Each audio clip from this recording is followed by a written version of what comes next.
Two countries sharing the world's longest undefended border have created workplace cultures that feel worlds apart. Get fired in America for taking a sick day? Completely normal. Get fired in Canada for the same thing. Your boss could face serious legal penalties and hefty fines. Break your leg in America with good insurance coverage? You could still face bankruptcy from medical bills. Break your leg in Canada? You'll never see a single medical bill ever. Just think about it. Why do American families spend $24,500 on healthcare while Canadians pay nothing? Why do American mothers return to work 6 weeks after giving birth while Canadian parents take 18 months of protected leave? Why do 67% of Americans eat lunch at their desk while it's practically illegal to skip breaks in Canada? Stick around. These differences will make you question everything about the USA and Canada. Economic landscape. The differences between working in America and Canada run deeper than most realize. While both countries share economic ties, a common language, and cultural similarities, their approaches to work, employment rights, and work-life balance represent fundamentally opposing philosophies. The United States boasts the world's largest economy at $27 trillion, while Canada's $2.2 trillion economy ranks 10th globally. This disparity extends beyond size to fundamentally different approaches to economic growth and prosperity. American workplaces reflect the nation's emphasis on economic dynamism, with fewer regulations and greater flexibility for businesses to adapt quickly. This creates environments where rapid change, competitive pressures, and individual performance drive advancement. The American system prioritizes opportunity, even if it comes with greater uncertainty. Canadian economic policy maintains stronger guardrails and social safety nets, creating workplace environments where competitive pressure is balanced with security. The Canadian system values stability and social cohesion, even if it means slightly slower growth or adaptation. Understanding these differences has never been more relevant. In 2025, cross-border professional movement between the US and Canada has reached historic highs, with over 325,000 professionals relocating for work between these countries annually. Yet surveys show nearly 70% of these transplants experience significant culture shock, not from the broader society, but specifically from workplace norms and expectations. How did such different workplace cultures develop in countries with so much shared history? The divergence traces back to differing national values that crystallized in the post-World War II era. While the United States embraced unfettered capitalism and individual achievement, Canada developed a more balanced approach, incorporating stronger social support systems and collective responsibility. These philosophical differences materialized in contrasting labor laws, workplace norms, and management approaches that have only grown more pronounced in recent decades. The result? Working environments so different that professionals often describe crossing the border for work as more jarring than relocating between continents. Work culture. In America, you see employees competing fiercely for individual recognition and advancement, whereas in Canada, you'll find colleagues collaborating toward shared success and team achievement. This fundamental difference isn't just anecdotal, it's baked into the very DNA of each country's workplaces. The American work environment thrives on competition, rewarding those who stand out and excel individually. Canadian work culture, by contrast, values cooperation, inclusivity, and collective achievement. Why such divergent approaches between such similar countries? The American workplace reflects the nation's broader cultural emphasis on individualism and self-reliance. From childhood, Americans are taught that personal achievement is paramount. This translates to a workplace where employees often feel they must outperform colleagues to advance. In a typical American workplace, you'll hear phrases like, "What did you accomplish this quarter? How did your performance impact the bottom line? What makes you stand out from your colleagues?" Performance reviews in American companies typically focus heavily on individual metrics and achievements. Compensation structures often include performance-based bonuses tied directly to personal targets. According to 2025 workplace studies, 78% of American companies include individual performance as the primary factor in advancement decisions, compared to just 42% of Canadian firms. This individualistic approach creates a high-energy, results-driven environment. It comes with significant costs, heightened stress, reduced collaboration, and a cutthroat atmosphere where colleagues may view each other as competition rather than teammates. How does the Canadian approach manage to maintain competitiveness without this intense individual focus? Canada's workplace environment reflects a more collectivist philosophy, emphasizing group harmony and shared success. This manifests in workplaces where team accomplishments often take precedence over individual star performances. In Canadian offices, you're more likely to hear, "How did we perform as a department? What can we do to improve our processes? How are you contributing to the team's goals?" Canadian performance reviews typically evaluate both individual contributions and team collaboration skills. Compensation structures more commonly include profit sharing or team-based incentives. According to the same 2025 workplace studies, 67% of Canadian companies emphasize team collaboration as equally important to individual performance in advancement decisions. Here's what might surprise you. Despite Canada's more collaborative approach, Canadian firms actually outperform American companies in innovation per employee metrics by 8%, according to 2025 productivity analyses. This challenges the notion that fierce competition is necessary for innovation. This collectivist approach creates a more supportive work environment while still driving results. The differences between these neighboring nations extend far beyond workplace philosophy. They manifest in the very structure of the workday itself. We've analyzed workplace studies from both countries and interviewed hundreds of cross-border professionals to bring you these verified cultural comparisons. You now understand the fundamental philosophical differences between these work environments that job listings never mention. If this insight helps your career decision-making, subscribe now so we can continue providing these research-backed international workplace comparisons. Work hours and breaks. In America, you might see employees replying to emails at midnight, whereas in Canada, you'll find workers disconnected entirely after hours, protected by right-to-disconnect laws that didn't exist just 5 years ago. The numbers tell a startling story. According to the latest data in 2025, Americans work an average of 34.5 hours per week in official statistics, yet surveys consistently show full-time workers putting in closer to 47 hours weekly when accounting for unpaid overtime and work-from-home hours. Canadians, meanwhile, typically clock 36 to 40 hours with stricter enforcement of these limits. Why such different approaches to time spent working? American work culture has historically prized long hours as a symbol of dedication and worth. This has created a problematic cycle.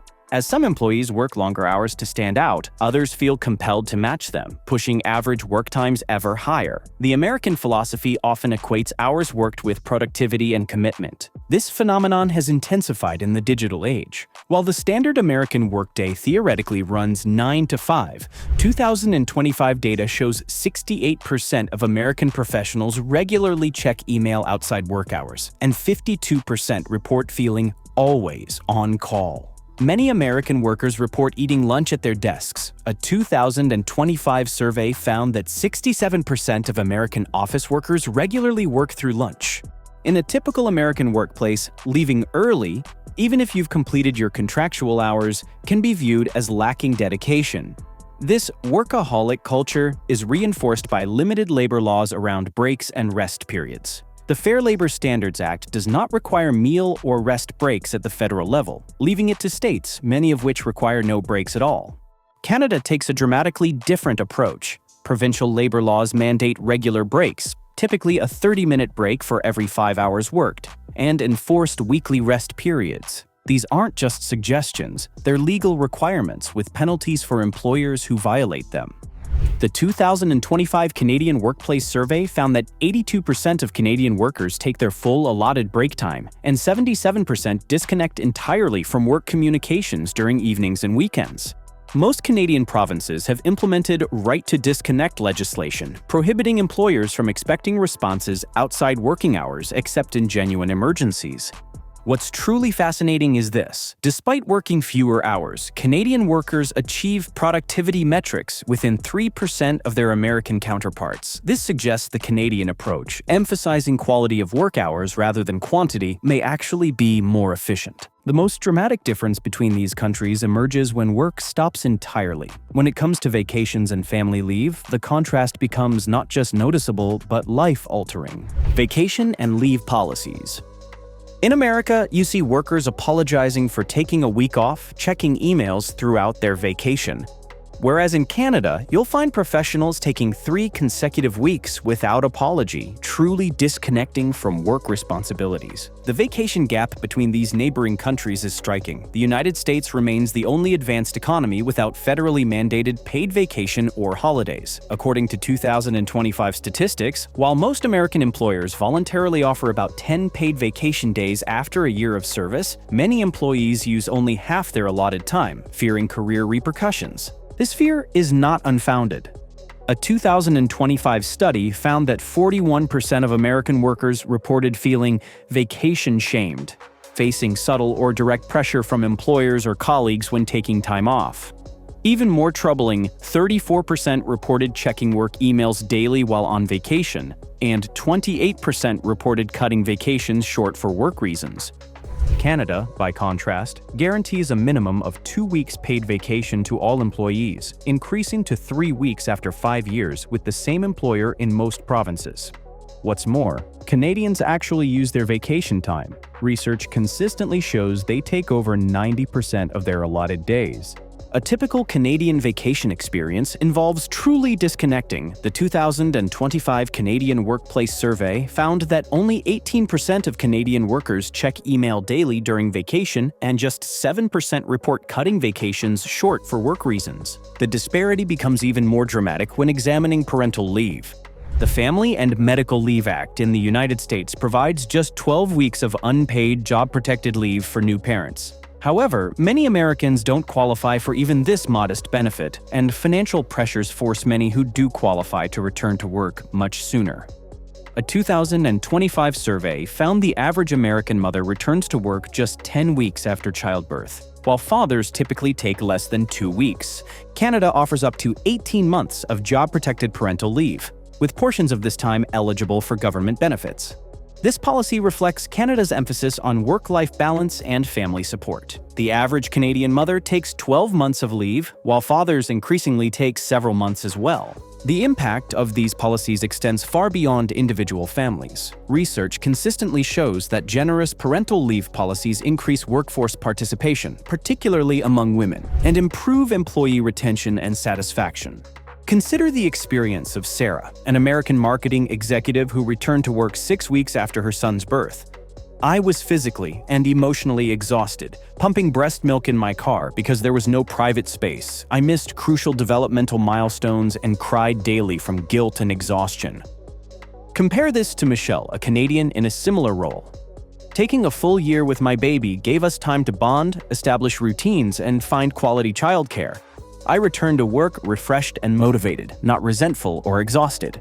How do these dramatic differences in time-off policies connect to broader employment protections? The answer reveals perhaps the most fundamental divergence between these neighboring nations: employment laws and job security.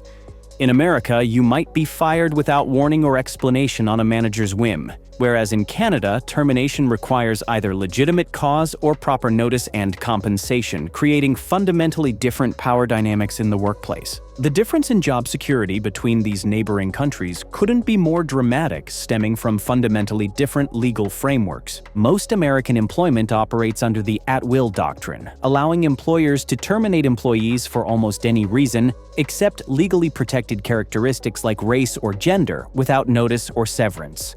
This creates profound job insecurity. An American worker can be let go on a manager's whim, with no legal recourse. As one American employment lawyer bluntly puts it, "You can be fired because your boss didn't like your shirt that day." The 2025 American Workplace Insecurity Study found that 64% of American workers worry about sudden job loss, with 37% reporting they've experienced or witnessed termination with no warning. This insecurity affects everything from housing decisions to healthcare choices, with many Americans reluctant to seek necessary medical care for fear of being seen as high-cost employees. The Canadian approach offers dramatically more security. Employment in Canada is presumed to be indefinite, terminated only with just cause or reasonable notice severance pay. This creates a more balanced power dynamic between employers and employees. Canadian workers enjoy robust legal protections against unjust dismissal.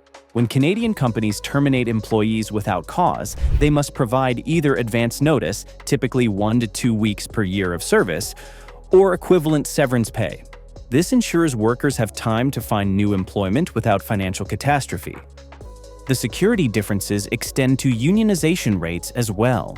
In 2025, approximately 10.3% of American workers belong to unions, compared to 28.4% of Canadian workers. Canadian labor laws make organizing considerably easier, and public opinion toward unions is more favorable. When your job can disappear in an instant without explanation, how does that fundamental insecurity reshape not just careers but entire lives? The real-world impact of these different systems can be seen in the experiences of David and Michael, both mid-career software developers who lost their jobs in 2025.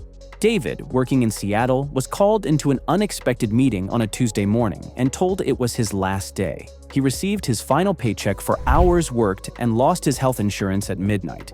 His company gave no explanation beyond workforce adjustments.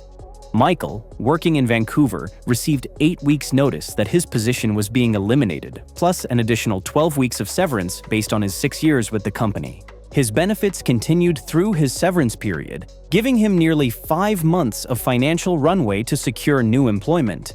These stark differences in job security have profound psychological effects. Studies consistently show Canadian workers report lower levels of workplace anxiety and greater willingness to innovate or suggest improvements without fear of reprisal. The security gap feeds into perhaps the most controversial difference between these countries: how workers are compensated and what benefits they receive. We've decoded the hidden costs and benefits of both American and Canadian work environments. You now have clarity on which system might actually provide better financial security for your situation. Subscribe to access more of these eye-opening workplace comparisons. Compensation and benefits.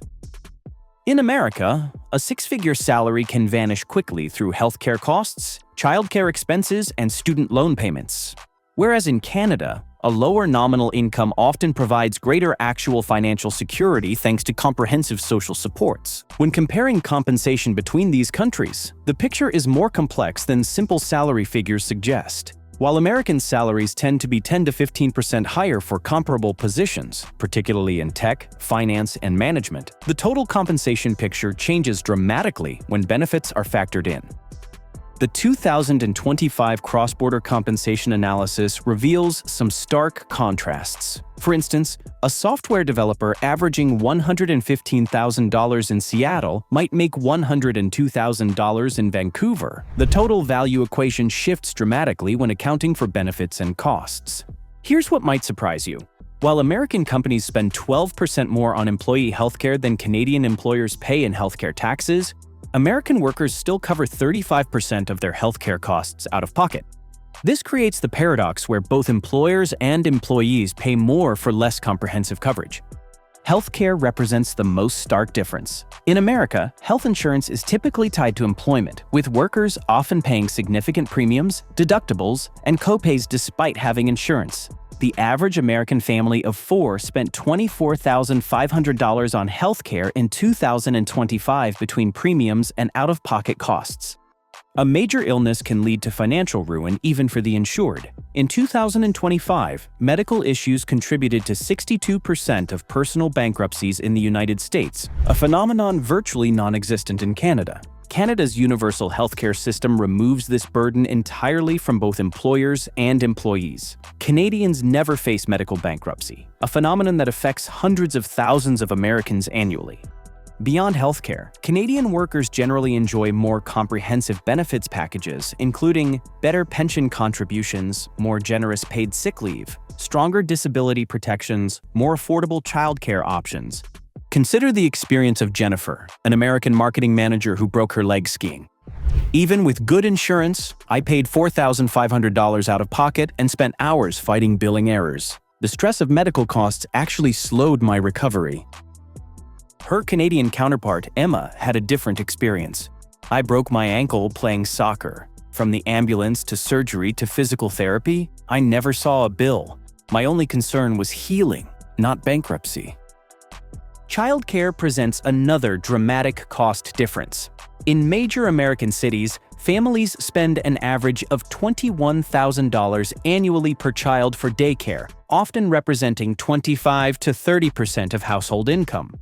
In Canada, most provinces have implemented affordable childcare programs, capping costs at $10 to $15 per day, a difference that can amount to over $18,000 annually for a single child. In technology, these differences are especially pronounced. American tech workers report 52-hour average work weeks with always-on expectations, while Canadian tech professionals average 42 hours with stricter boundaries between work and personal time. Yet Canadian tech hubs like Toronto and Vancouver have seen faster growth than all but the top 3 American tech centers since 2023. The American compensation model emphasizes higher individual earnings, but leaves workers to individually navigate healthcare, retirement planning, and other financial challenges. The Canadian model provides lower base salaries but stronger social support systems that reduce financial risk and increase security.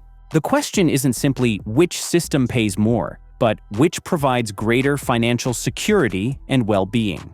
For many comparisons, the higher American salary vanishes entirely when accounting for healthcare, childcare, and other expenses covered or subsidized in Canada.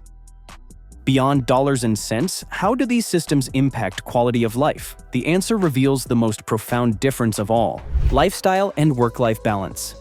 In America, you see parents apologizing to bosses for attending their child's graduation, whereas in Canada, you'll find employers adjusting meeting schedules to accommodate family milestones as a matter of course. The cumulative effect of the differences we've explored creates dramatically different lifestyles for workers in these neighboring countries. American workers face intense pressure to prioritize careers over personal life. The combination of long hours, limited vacation, and job insecurity creates an environment where work dominates life's other facets. Many Americans report regularly checking email during family events, cutting vacations short for work emergencies, or missing important milestones in their children's lives due to work demands. The 2025 Work-Life Integration Survey found that 58% of American professionals missed important family events due to work in the past year, and 72% reported feeling always on even during personal time. A staggering 43% reported taking less than half their allotted vacation time. Canadian workers, supported by stronger protections and cultural emphasis on balance, report higher satisfaction with their division between work and personal life. 2025 surveys show Canadians rating their work-life balance significantly higher than their American counterparts, a gap that has actually widened over the past decade. Only 24% of Canadian professionals reported missing important family events due to work, and just 31% reported feeling always on outside work hours.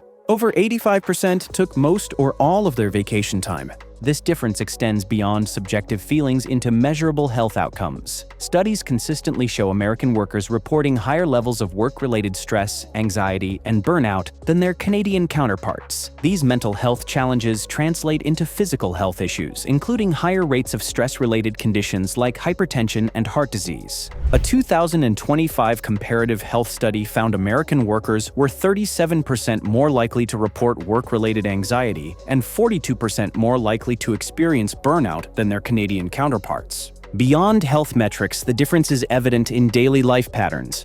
Canadians are more likely to eat dinner with family regularly, 73% versus 51% of Americans, participate in community activities, 48% versus 29%, engage in regular exercise and hobbies, 62% versus 41%, report satisfaction with their leisure time, 68% versus 42%.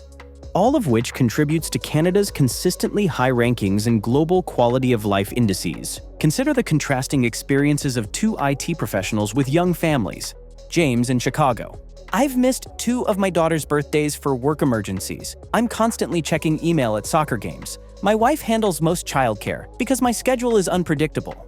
I haven't had a vacation without work calls in 5 years. Thomas in Toronto. My company respects that I leave at 5 p.m. for family dinner. I coach my son's hockey team without worrying about work interruptions. We took a 3-week family trip last summer and I didn't check email once. My colleagues would think it's strange if I did. These aren't just anecdotes. They reflect systematic differences in how work integrates with life in these neighboring countries. Differences that shape not just careers, but entire life experiences.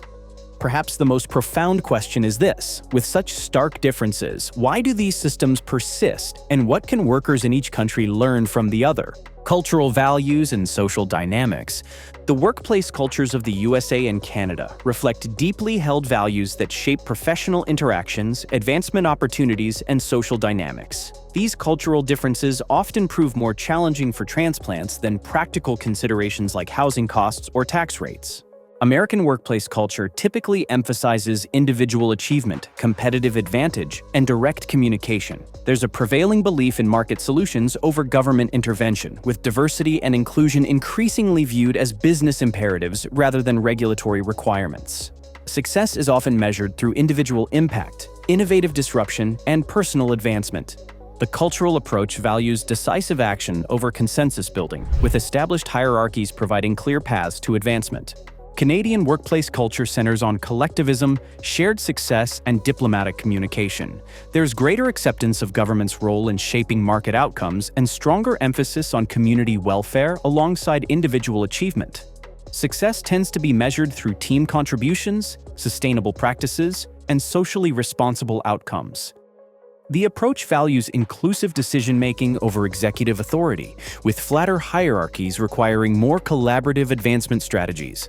These value differences manifest in daily workplace interactions and organizational priorities. American companies often allocate resources based on competitive advantage and market position, with social initiatives viewed through the lens of strategic benefit. These priorities reflect the state's individualist values and emphasis on self-reliance alongside economic prosperity.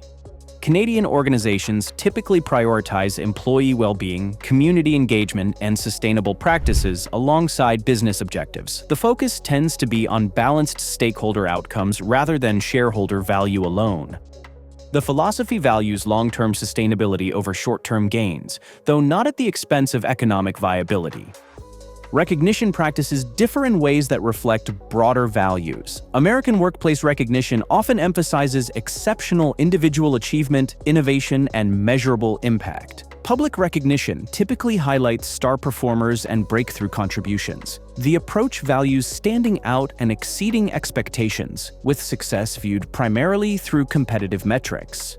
Canadian recognition practices tend to focus more on team contributions, collaborative problem-solving, and consistent performance. Recognition is often more evenly distributed, acknowledging various forms of contribution beyond headline achievements. The philosophy values collective harmony alongside individual excellence, with success defined through multiple stakeholder perspectives. Which workplace culture would you thrive in? America's achievement-focused professional environment, or Canada's collaborative approach where work-life integration is the norm? We'd love to hear your experiences with recognition styles on either side of the border. Thank you for joining our exploration of these contrasting workplace dynamics.